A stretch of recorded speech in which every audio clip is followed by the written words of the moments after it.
Subhanahu wa taala, yang mana sampai detik ini kita masih diberikan kesehatan, kesempatan, terlebih-lebihnya yaitu nikmat iman dan Islam. Sholawat berangkaikan salam kita hadiahkan kepada Nabi besar kita, Nabi Muhammad Sallallahu Alaihi Wasallam. Insya Allah kita semua yang ada dimanapun berada serta keluarga kita mendapatkan syafaatnya serta naungannya di yaumil akhir kelak. Amin ya rabbal alamin. Baik, di sini kami dari kelompok 5 dalam rangka akan menyampaikan beberapa materi singkat mengenai sejarah peradaban Islam terkait pada masa Bani Umayyah yang nantinya akan disampaikan oleh beberapa rekan-rekan saya yang ada di sini. Saya yang bernama Qadriansyah serta rekan saya yang bernama Ratna Sawitri dan rekan saya Tasya Nini Putri dan rekan saya Aisyah Ramadila. ya. Baik, untuk mempersingkat waktu langsung saja check it out. Bani Umayyah. Bani Umayyah atau Kekhalifahan Umayyah adalah kekhalifahan Islam pertama setelah masa Khulafaur Ar-Rasyidin yang memerintah dari tahun 661 Masehi sampai 750 Masehi dengan Damaskus sebagai pusat pemerintahannya. Nama dinasti ini dirujuk kepada Umayyah bin Abdul Asyam karena buyut dari Muawiyah bin Abu Sufyan. Kemudian sistem pemerintahan kekhalifahan ini berbentuk monarki. Bani Umayyah memiliki peran lebih dalam kehidupan masyarakat Mekah. Mereka menguasai pemerintahan dan perdagangan. Selain itu, setelah Islam berkembang pesat, Bani Umayyah menjadi penentang utama perjuangan Rasulullah SAW. Namun Islam menjadi kuat dan dapat merebut kota Mekah. Dan akhirnya Bani Umayyah pun menyerah. Pembahasan yang pertama yaitu perkembangan politik pada masa Bani Umayyah. Pada masa kekuasaan dinasti Bani Umayyah dan sebelum mengalami kemunduran hingga kehancuran, dinasti ini memiliki sebuah prestasi yang dicapai yang secara umum khususnya di bidang politik. Yang pertama yaitu dibentuknya institusi politik, misalnya dibentuknya undang-undang pemerintahan.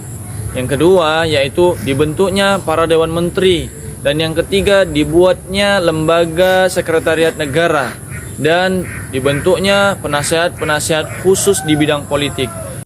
Dan yang kedua, pada masa dinasti Bani Umayyah disusun tata kenegaraan yang baru dan administrasi negara yang semakin kompleks.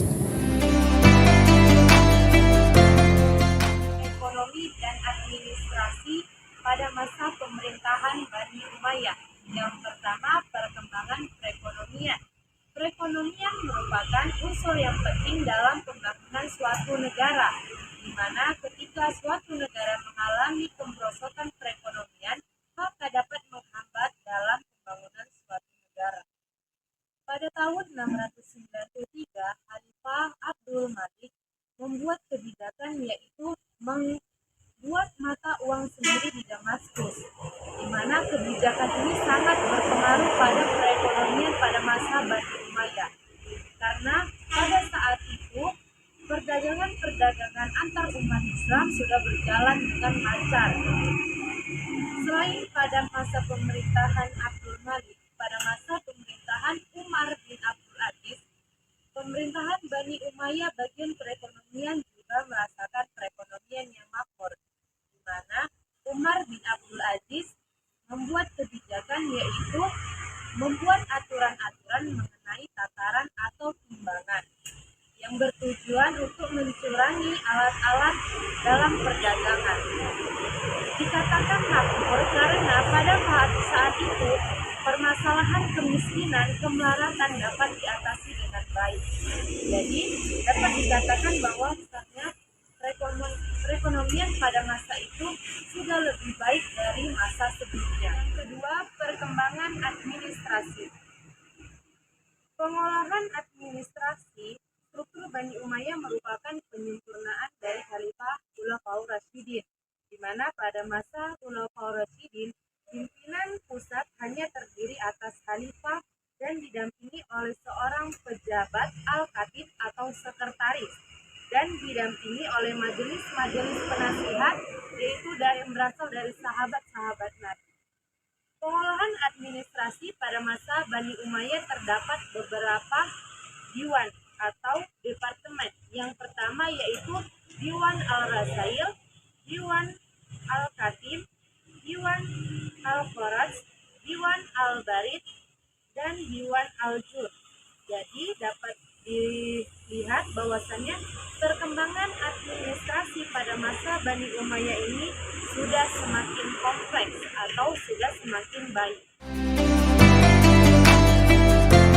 Konsolidasi dan pembaharuan politik pada masa Umar ibn Abdul al-Aziz. Konsolidasi merupakan perbuatan memperteguh dan memperkuat perhubungan atau persatuan. Jadi konsolidasi politik Umar bin Abdul Aziz terbagi menjadi dua, yaitu pertama, perbaikan aspek politik Umar bin Abdul Aziz, dan yang kedua, perbaikan aspek pemerintahan. Abdul Aziz meletakkan semua kebijakan dan dasar pemerintahan ialah pemerintahan yang berdasarkan Islam. Jadi berbahaya jika ada unsur non-Islam dalam struktur pemerintahan kedaulatan yang ditegakkan. Selanjutnya ialah pembaharuan kebijakan kepemimpinan Umar bin Abdul Aziz. Nah, adapun beberapa hal yang mendasar dalam kepemimpinan Khalifah Umar bin Abdul Aziz. Nah, yang pertama ialah memperbaiki orang-orang keturunan. Yang kedua, semangat dalam mengamalkan Al-Quran dan hadis serta menebar ilmu. Nah, yang ketiga ialah hati-hati dalam memilih orang-orang yang akan duduk di bangku pemerintahan. Yang keempat ialah bersikap terbuka terhadap lawan serta memberikan jaminan dalam berpendapat. Nah, yang terakhir ialah memperlakukan urusan rakyat dengan sebaik-baiknya. Adapun gerakan oposisi terhadap Bani Umayyah. Yang pertama ialah kelompok Syiah, yaitu orang-orang pengikut Sayyidina Ali. Yang kedua ialah kelompok Sunni, yaitu orang-orang yang lebih mementingkan urusan duniawi dan selalu mengabaikan hukum Al-Quran dan hadis. Nah, yang terakhir ialah keluarga Abbas, yaitu para keturunan paman Nabi, Al-Abbas ibn Abdul Muthalib ibnu Hashim. Ya, baik, demikianlah pemaparan mengenai sejarah peradaban Islam pada masa Bani Umayyah.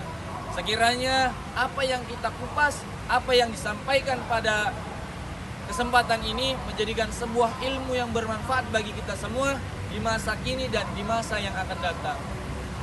Mungkin di sana sini terdapat kekurangan maupun kekhilafan kami dalam penyampaian. Kami di sini kelompok 5 mohonlah untuk dimaafkan. Cukup sekian dari kami akhiri. Assalamualaikum warahmatullahi wabarakatuh.